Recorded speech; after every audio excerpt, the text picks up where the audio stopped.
Africa will not be able to abandon Europe because its ties are too close. Is it so? Almost the entire African elite studied in Europe. This elite has property there. It has maximum connections with Europe. Besides, a huge number of Africans went to Europe as refugees, and entire African diasporas have now formed there. In most African countries, the official language is either French or English. In short, European language in general.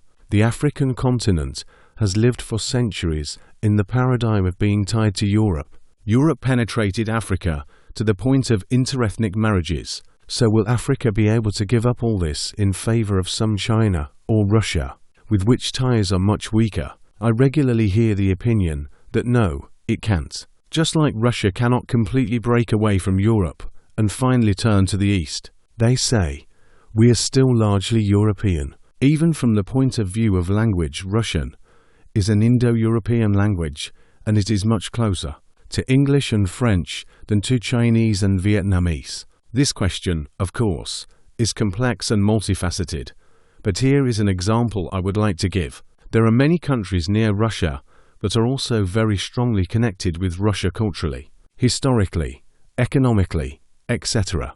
Among them, there is one country with which, as they say, we are generally one people, lots of relatives on both sides. They widely use our language, plus their own language is very similar to ours. Their elite studied in Moscow and St. Petersburg, not all of them, but many. Their military personnel graduated from our academies. Economic ties were colossal. In fact, we had one economy for two more precisely. For 15 republics of the former USSR, millions of their people have lived and are living with us. Millions of ours live with them. Their elites had property in the Russian Federation. Their former presidents, until recently, owned candy factories in the Russian Federation. In general, the list could take a long time, but what's the point? Now they don't want to have anything to do with us, and, as stated, they are even ready to starve, just not to be with Russia. I'm not saying they are right, but simply the argument Africa speaks French and has close ties with Europe does not prove anything. Yes, there are ties, but this does not mean that Africans do not dream of breaking them. It all depends on who configures them and how, or already set it up.